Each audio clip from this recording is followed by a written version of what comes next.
Okay, my name is Maja Kržić, and I am an associate professor of soil science in faculties of land and food systems, and also faculty of forestry.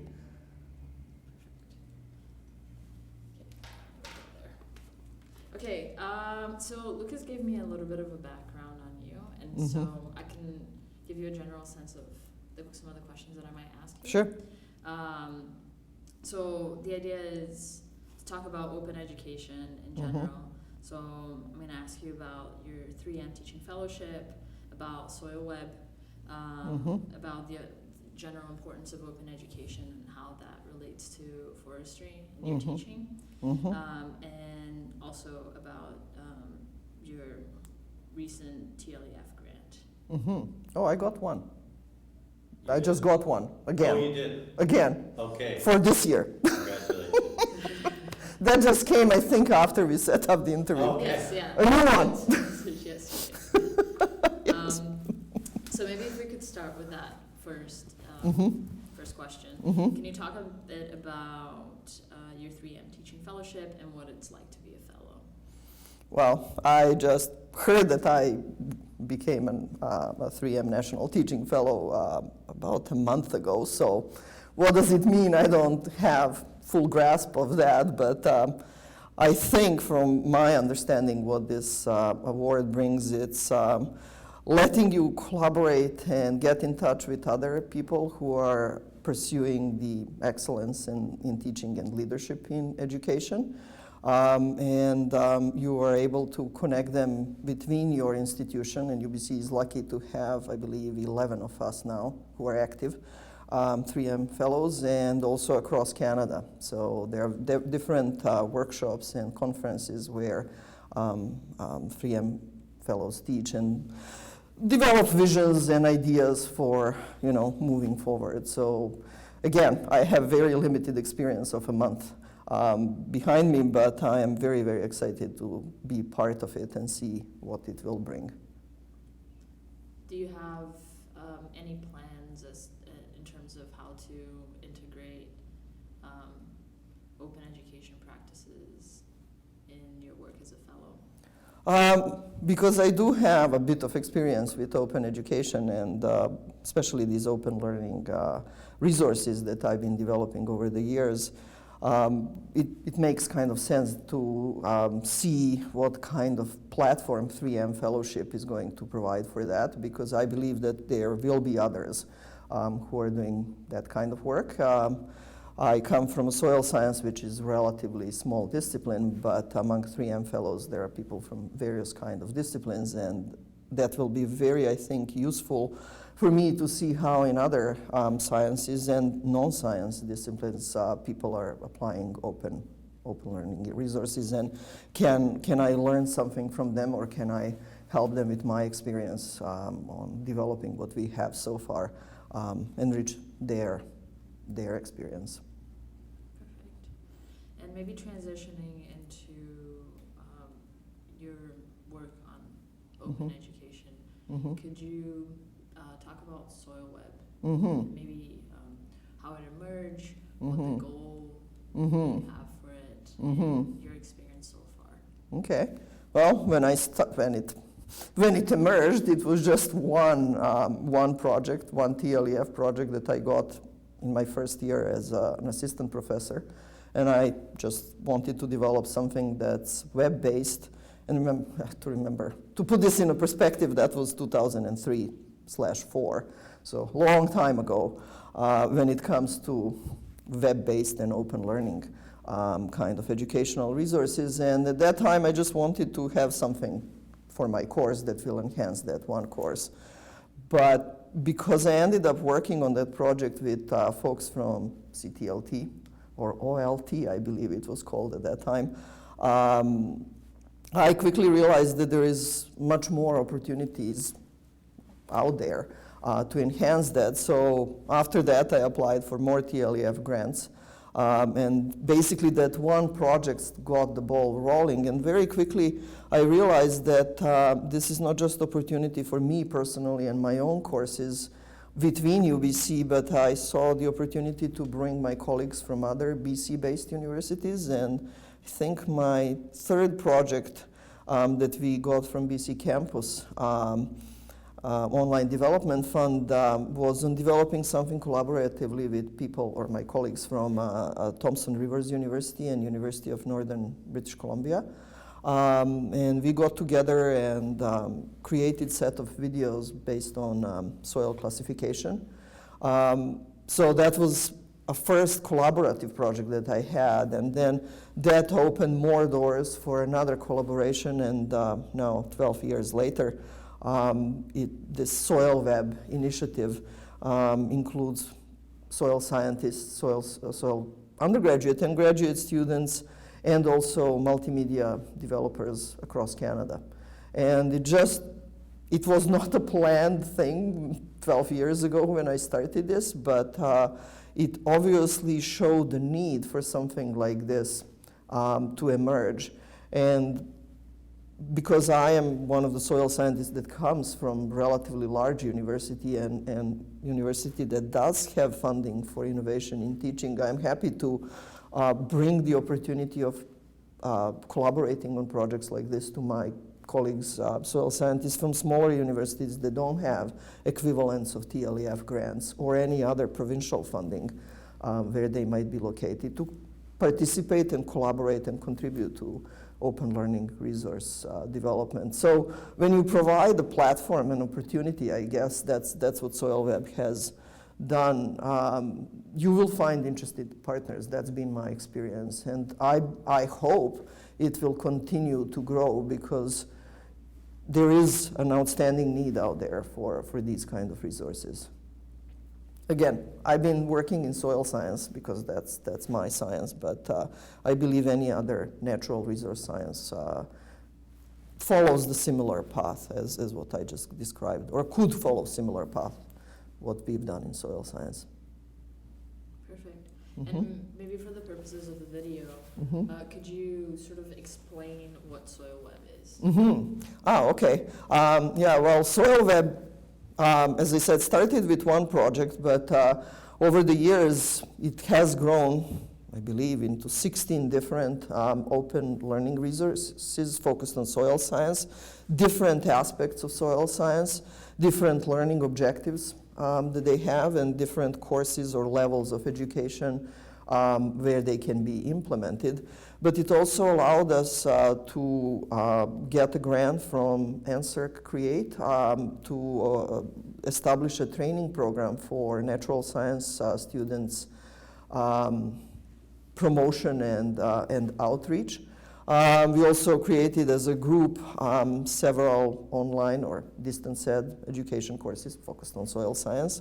It's a kind of loosely held group that does have members of some of us that have been on most or all of the projects, but other members of the group come on a project basis. So this project that I just mentioned that I will start this year with TLEF funding will involve even a person from University of Washington, a former undergraduate student who worked on several of our previous projects that got a position at their IT department over there, and now he will collaborate in that function on the new stuff that we will be developing. So it's a group of different soil science professionals, either from academia but also from provincial and federal research institutions.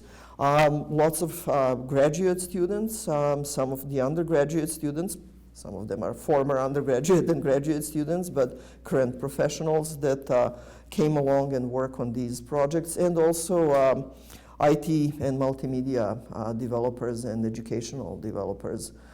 Those mainly come from UBC, simply because among the universities that have soil science programs, UBC seems to be the one that has the strongest center that provides that kind of development. So we are using UBC's manpower to kind of move forward the technical side of SoilWeb, which has been, I think, very beneficial for the Canadian community of soil science. Perfect. And you've mentioned in your previous answers about, you've lightly touched on sort of the progress since you started 12 years ago. Could you maybe elaborate on that. How that first open resource maybe compares to some of the stuff that you're doing today. How has it progressed? Well, over 12 years, technology changed tremendously, and capabilities of what can be done now are way more enhanced than we were able to do 12 years ago. So it's not just these things are posted or hosted on websites and different servers, but over the years, lots of, especially video-based material that we developed is now placed on YouTube. We also started implementing various games, mobile games in our open learning resources. The new project that we will start developing this year will involve an app that will allow students and interested members of general public to do a citizen science data collection. That's something that was not possible even a couple of years ago. So there are different ways how technology has been incorporated into these open learning resources, but one thing that stays common from the very beginning is that everything that we've developed has always and continues to be open access. And by that I mean that it's not password protected. Anybody in the world can use and see that. Some of the stuff that we have now on Wikipedia, not Wikipedia, UBC Wiki, can be modified with CWL access, but still it's possible to modify that, and some of the stuff my students are starting to slightly modify.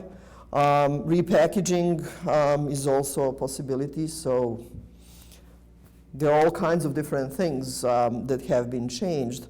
Another very important technical change was over the years is that in the past, when we started, it was innovation to have something on the web, and it had to be web-based and web tailor-made. But these days, with the emergence of mobile devices, you have to be aware that whatever you are producing has to fit the screen, and not just fit the screen, but fit that mode of technological use of your resource. So you have to, I guess in short, what I'm trying to say is you have to continue to follow the emergence of technology if you want to have online open resources that are going to be continuously in use. In addition, of course, to develop a good content, because that's given. If you don't have a good relevant content, it can be packaged in the best way, it's not going to be used, but it has to have the technological currency as well. And one of the points that you just mentioned now was how some of your students are, adapting or modifying some of the resources that have already been created. How do you think that, or do you think that students have any role to play in the development of open education resources? Oh, absolutely they have. I mean, I always, on every single project that I had so far, I had students on the development team. I include them from the moment of proposal development. I run by the idea by them and ask them for input and refinement. And then I always make sure that there are students on the team as reviewers and advisors. Sometimes they also take an active role of participants, or as my multimedia and videographer experts would say, talent. So I would put them on camera and they would engage in whatever material is being covered in the video. They also refine content that's been developed, and then at the end of the day they are actively providing the feedback. Because everything that we've developed as part of SoilWeb group has been developed for a specific course. And every time when we develop something, we want to get feedback from students, how it worked, what needs to be improved, what was especially well done. And we try to do the refinement of the material and the resources based on that feedback. So that's how we involve students, but with emerging capability of these platforms like Wikipedia and many others where students can engage with the material that's online, that's opening new avenues that I'm just starting to explore as a course instructor or somebody who is really keen on these open resources, how they can contribute to the material that's on the website. So I post as an instructor a PBL case, for example, that I'm using in my 4th course, what students can contribute to that PBL case. And this is in my case. Some people have done this way more in advanced way than I'm doing it, but I'm trying to experiment with that, and I'm allowing students to upload videos if they have, or photographs of a particular site, which is a location where PBL case is focused or located on. If they have ideas for changes of the case material, that's a nice platform to have their contribution. So that's another avenue that it wasn't even on my radar several years ago, and it wasn't possible to do, but now technology and social media are allowing us to do that kind of stuff. And those were the examples where students can play an active role. Perfect. And maybe going back to the TLEF grant that you just got, can you talk about this, the digging in? Digging in, yes. Well, that's an installation of number 4 of the ongoing project that started as a master's project of one of my former graduate students who wanted to do the assessment of community gardens in the city of Vancouver. And in order to be successful in that assessment, you need a soil map. And surprise, surprise, there was no soil map of Vancouver.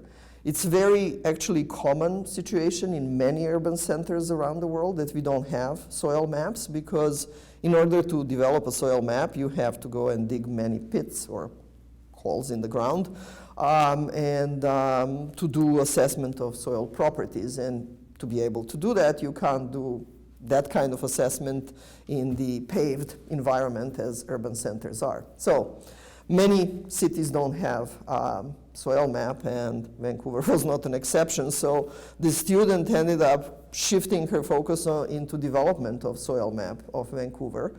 And it emerged as a paper copy in its first installation, and then she was able, as a second installation of the project, she managed to digitalize the map.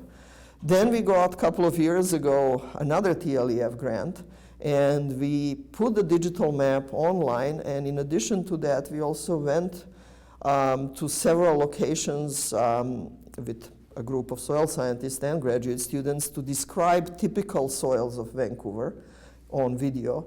And now we have a digital map with videos associated with it, and discussion how certain types differ in terms of land use. And because the digital map of soils of Vancouver is based on geological map and elevation, which is a crude way of starting a map, we know that some of the boundaries between soil types are not exact, and they don't really match what's on the ground. So in order to take it to another level of accuracy, we envision that we can combine the citizen science approach through an app for various mobile phones and send students in my Introduction to Soil Science course, which is a large course with almost 300 students, to different locations across Vancouver where they can observe the lower part of the soil profile or rocks on which soils have developed, because that part of the soil in urban centers is not changed. It's close to its native state.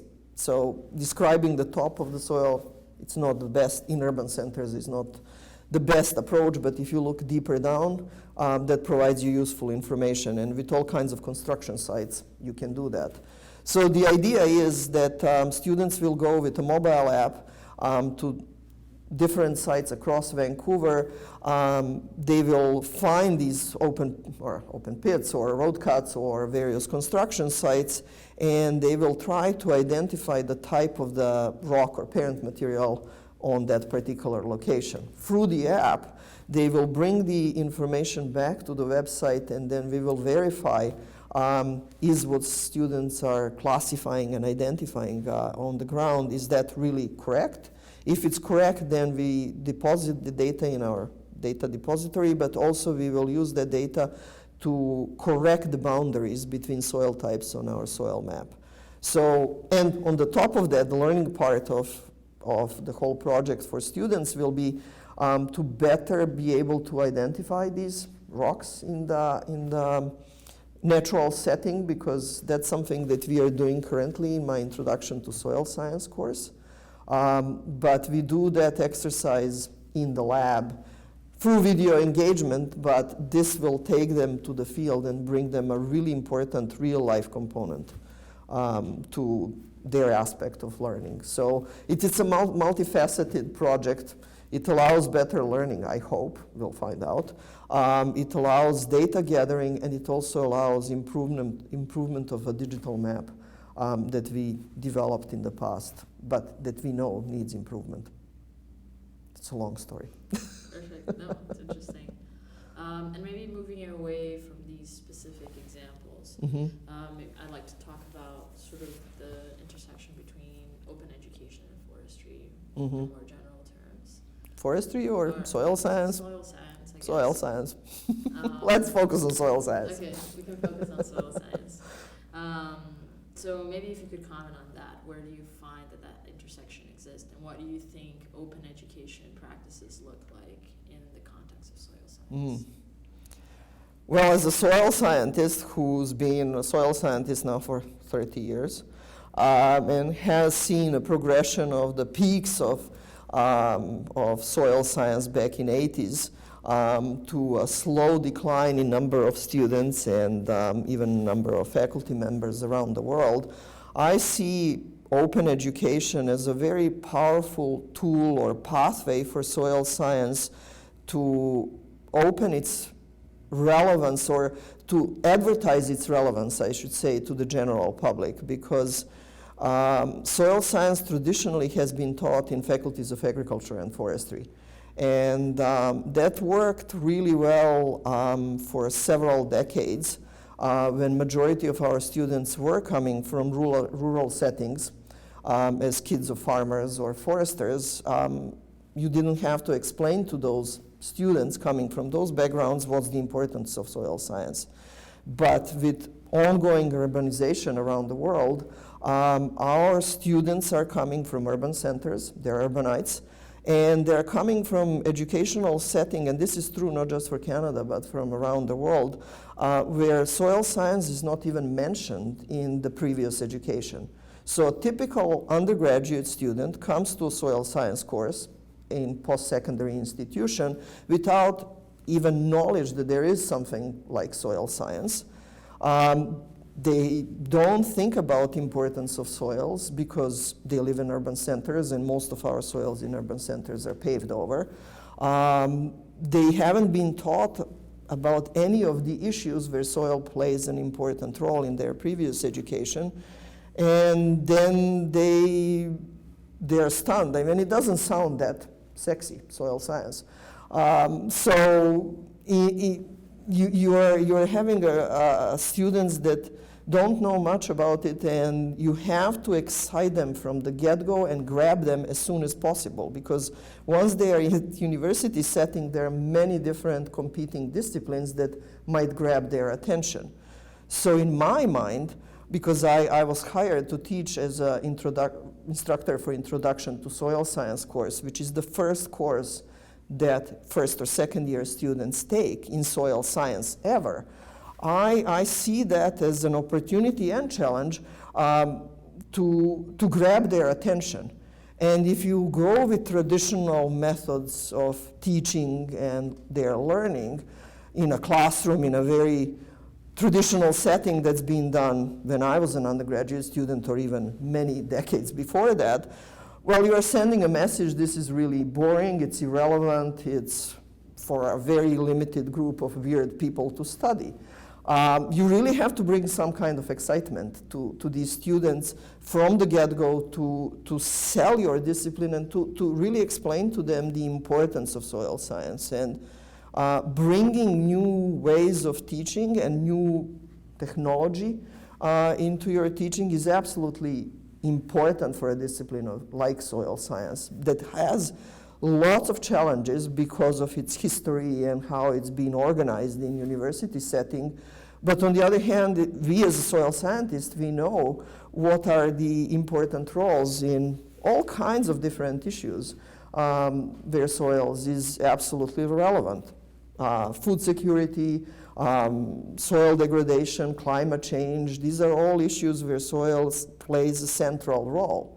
And somehow, because soil is not on the radar of the general public in these urban centers, it's very often overlooked. Lots of people in urban centers are aware of air quality, water quality, which are absolutely important issues, but soil science, or soil as a resource, is as equivalent as air and water, and very slowly it's getting to the radar of the general public.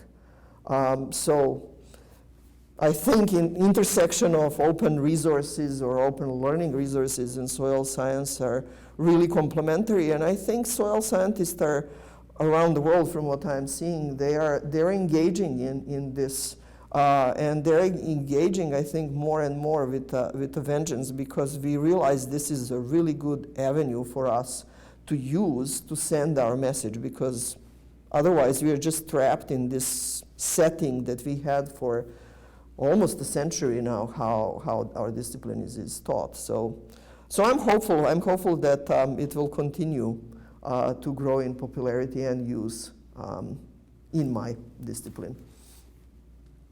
Perfect. Do you have any questions that you would like to ask? Yeah, can I jump in with one? I'm just curious with student learning.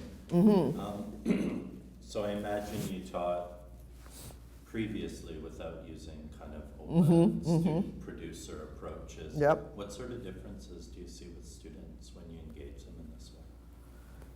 Do you see differences? Well, I see one of the differences, because to step back a little bit, I use open resources in a blended model. I never would actually want to completely move into just online or distance education, because I like a personal interaction with students, and I think that's very important both for students and for me, because there is an ongoing feedback, and as I said, I don't like to be on camera. I think this personal communication does have a value in education. So the online and open learning resources, in my mind, are a supplement to good educational approach. That being said, how it differs now when I'm using it as a blended approach versus just traditional classroom-based approach, that was something that I was doing at the beginning of my career. I think one thing that is different now that I have these online resources is excitement of students to use them. Excitement that they're capable to continue learning beyond the classroom. It doesn't work in every single aspect. For example, where I think it works really well when you have an open learning resources, if material or topic that you are trying to teach to your students involves repetition in terms of looking at clues, classification of anything, soil classification of insects, classification of plants, or any classification where you need to know these visual clues to be able to learn the topic, is a very good example where having this ongoing access to material is absolutely essential. So it's not surprising that one of the first topics that we started developing these online learning resources was soil classification, because it really allows students to step outside of traditional way how you can teach this topic on campus-based learning.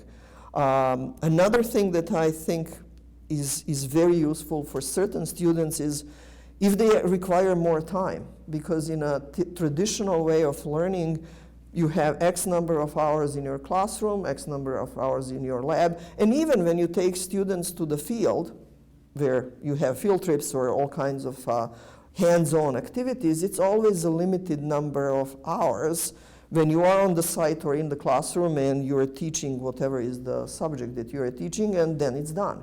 And then everything that students have after that are their notes or written material. With open learning resources, you can have video footage or some kind of engaging activity, maybe some kind of animation that follows on what's being covered in campus-based, classroom-based, and even field trips. Because lots of things that we developed over the time supplement and enhance field trips. And if you ask students, often they will tell you, at least in soil science, they will tell you we like field trips. But even field trip on its own can be a complicated learning activity when you take large number of students, you're the only instructor. How many of them they really heard what you said? How many of them observed what you pointed in the soil pit, which is a small, relatively small hole in the ground? This way, if you have a video that supplements what you've been saying or mimics what's been demonstrated in the field, provides additional material that students can use on their own time. Another thing, I guess, why I am prone to provide them this ongoing learning is I also know from personal experience as not being a native English speaker that when you are not a native speaker in language that is used at your institution, you do require more time to absorb the material. And I know for non-native English speaking students, having that opportunity beyond the classroom or beyond the traditional way of learning is absolutely essential, and they like that. So those are maybe little examples, but I think in nutshell the approach stays the same. It allows you to enrich your teaching and student learning.